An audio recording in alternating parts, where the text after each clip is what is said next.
The Tao of Self-Confidence, Episode 100.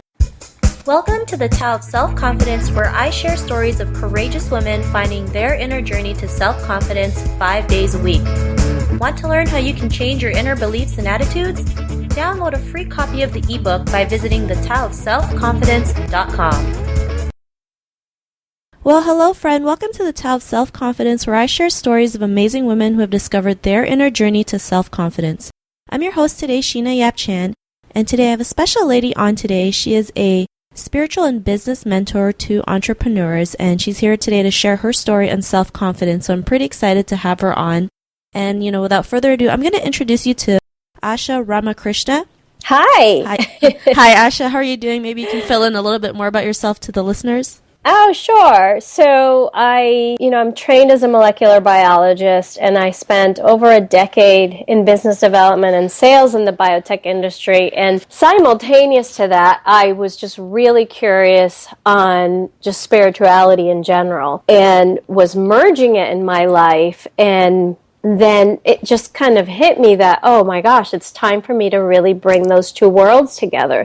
Because to me, they weren't separate. Like, who we are spiritually is not necessarily different than who we are in business, or at least that is a nice pursuit when we can align ourselves both spiritually and in the outside world. And they, like we're the same person on the inside and on the outside. So that's basically what I do. And typically, I really focus in on, I think we each have a specific dharma.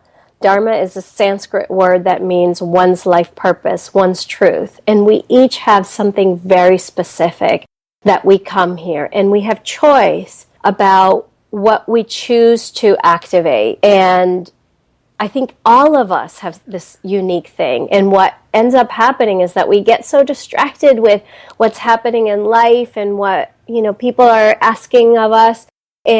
But when we can be really clear on what that is and have a very strategic and simple model of building a business around it, then we can have both like feeling fulfilled, feeling balanced, and, like I always say, profit is queen. So also being profitable.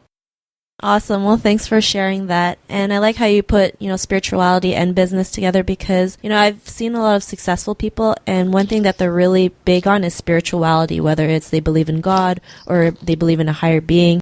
They all have that same characteristic, same commonalities. So thanks for sharing that. And what is your cultural background? So I grew up in Venezuela, but I'm half Indian, and I went to a boarding school in Venezuela that was American, and I'm what they called what do they call it, like third culture kid, and then I came to the U.S., so now I live in the U.S. Awesome. I've never even heard of that third culture term before. But I think that's what it's called. It's something like that. It's like you wherever you go, you're like, I don't quite fit here. Awesome. Well, thanks for sharing that. And, what would be your favorite self-confidence quote? Oh my gosh. So this quote has been following me now. And I thought first it was like a client of mine said it. Then a second client of mine said it. And then a vendor, a woman who does some editing for me, sent me this framed quote in a frame. And I was like, okay, this is my quote. When you asked me that question, I was like, okay, it's, she believed she could, so she did. I love it, right? Because it all starts with a belief, right? If you don't believe you can do anything, then it's your own limiting belief, right? But when you can believe that you can do it, you're going to do whatever it takes, right? You're going to do whatever it takes to get it done. So that's a great quote. And, in your own words, how would you define self-confidence? I think it's what you said. I think it's believing it with every cell in your body. One of my favorite books is The Alchemist. I read The Alchemist probably like 20 years ago.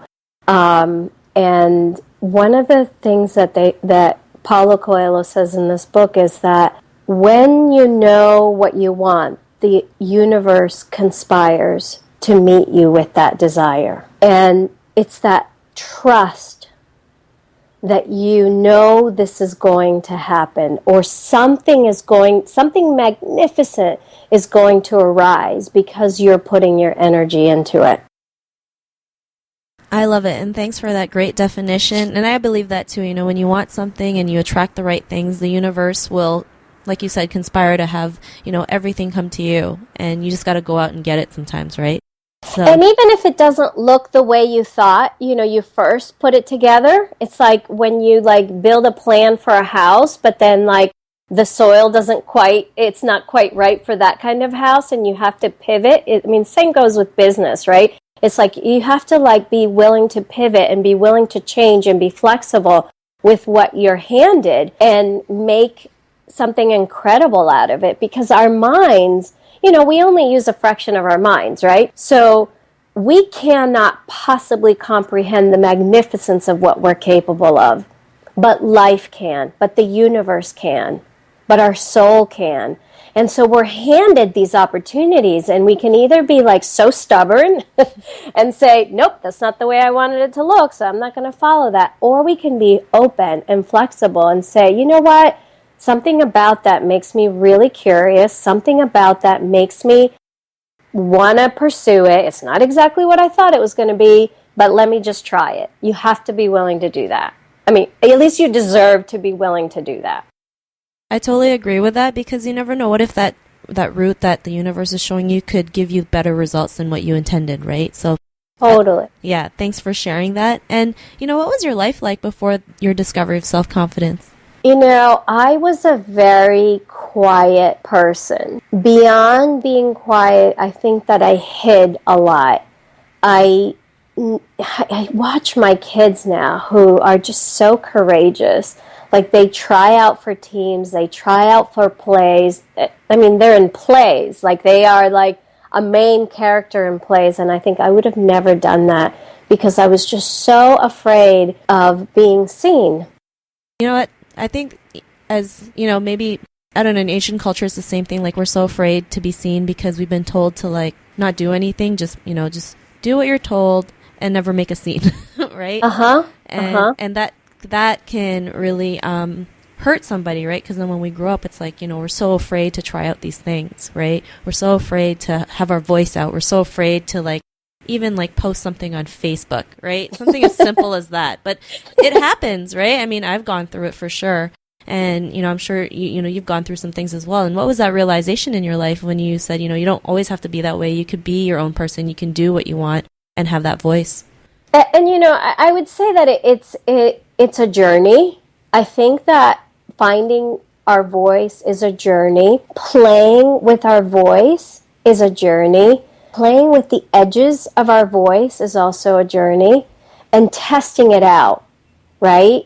I think, you know, I'm so glad you brought up the whole Facebook thing, because as I mentioned, I went to this like boarding school that was it was a religious boarding school, and there was like very strong dogma there. And coming out of that, I mean, here I am, half Hindu, half Catholic, you know, trying to figure out who am I, what my belief systems are. You know, these people really judged me, and they really thought that I should be a certain way, you know, have certain belief systems. And with Facebook, I found that I was playing those edges. Like, I was like, okay, I'm going to start showing who I am, and maybe I'm going to also make choices about who I want in my community, virtual or not, and who I want and who I don't want. So all of that has been gradual, but, you know, for a very, very specific moment, I think that when I viscerally had an experience, and I hear people who run marathons and ultra marathons also say these kinds of things, is that experience of achieving something shatters our own perception of what we think is possible. So every person has access to do something that they can't quite comprehend that is possible for them. And typically what happens is that we get a lot of support around it. We get the right kind of coaching. We get the right kind of tribe around it, and a smart plan, right? So, but for me, that moment or that experience was actually, I gave birth to my daughter at home and I didn't feel pain. I mean, I tell people this and they're like, what?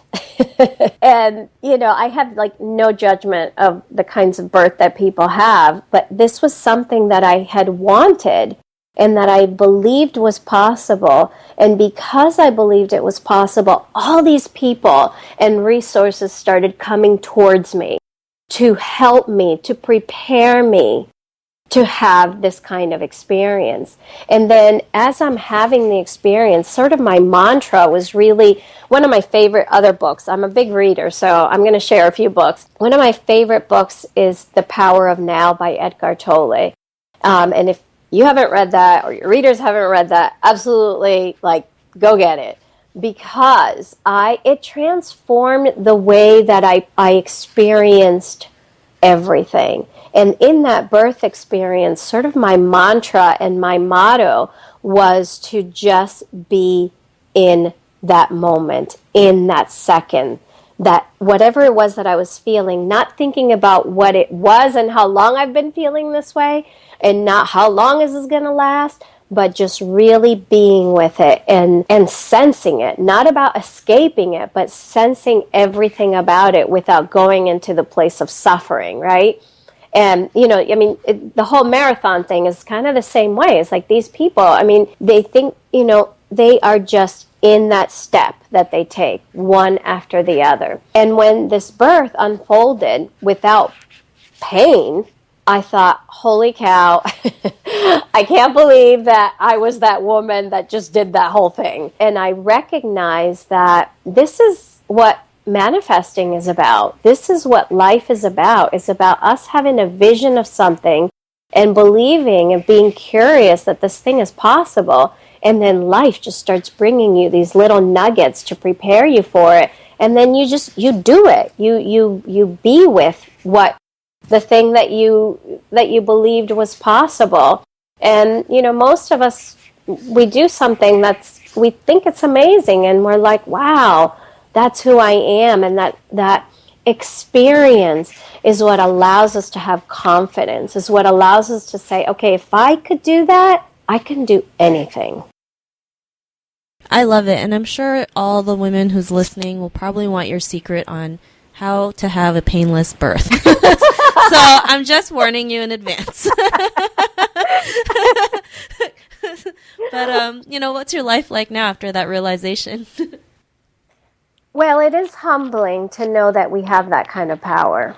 I think it's a beautiful kind of humbling. And it also allows me to ask myself very deliberately, what is it that I want? Right? I mean, we're at the cusp of the end of a year and beginning a new year. And not that the new year is more special than any other time of the year, but there's something really special about beginning, right? And the beginning is such a place of possibility. And that place of possibility is an invitation, at least for me, to go into what do I desire and what's the smart plan that I want to put together. And, balancing that out with not just okay, here's the business plan, let's go do this thing. I have my plan, I have my whole year laid out. It's about both having a vision and then being willing to pivot when opportunities come our way, just like we were talking about earlier. Awesome, and I like that, right? Being open to possibilities, because, I believe so many people think that there's nothing out there that's possible for them, when really, if they just really open their eyes and can just see what's out there, they can see that there's something out there for them. And sometimes it's just right in front of their faces, right? I mean, I've been guilty of it. I'm looking for something and it's just right there, right? The universe is just it's here, hello, So, I really love that. And, Asha, if the woman who's listening to your episode, she's inspired to start, living her life her way, her own terms, and she's in her own journey of self-confidence, what would be that one tip you would give to her? Well, I love what you just said. Live her life her way. Is that what you said? Yeah, living life on her own terms.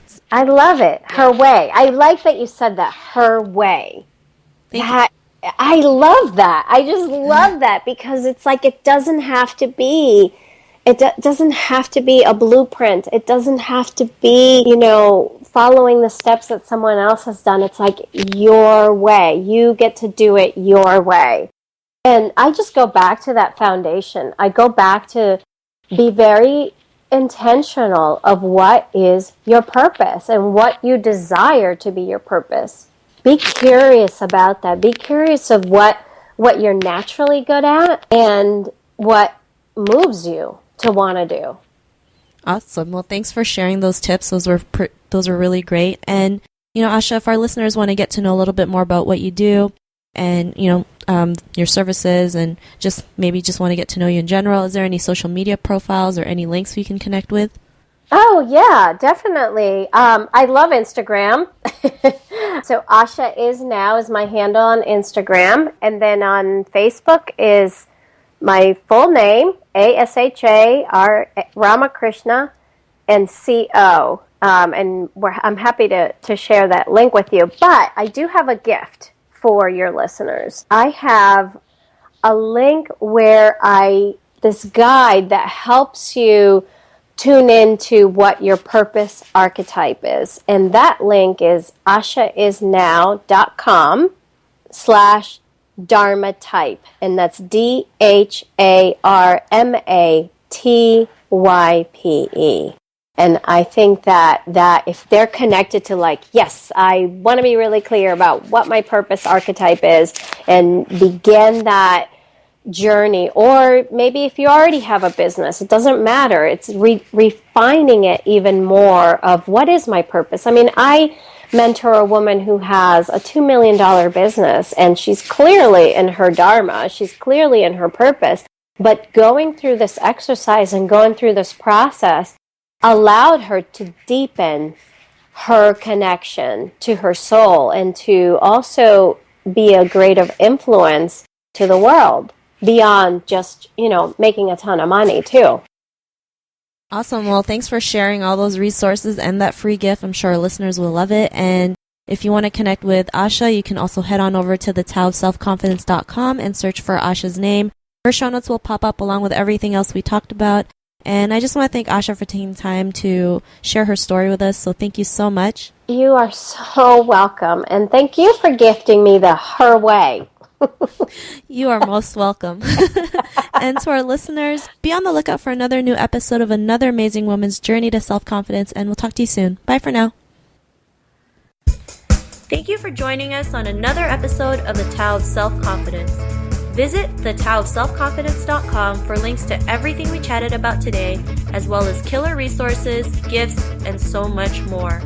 Subscribe to The Tao of Self-Confidence on iTunes or Stitcher to hear more stories of amazing women finding their inner journey to self-confidence.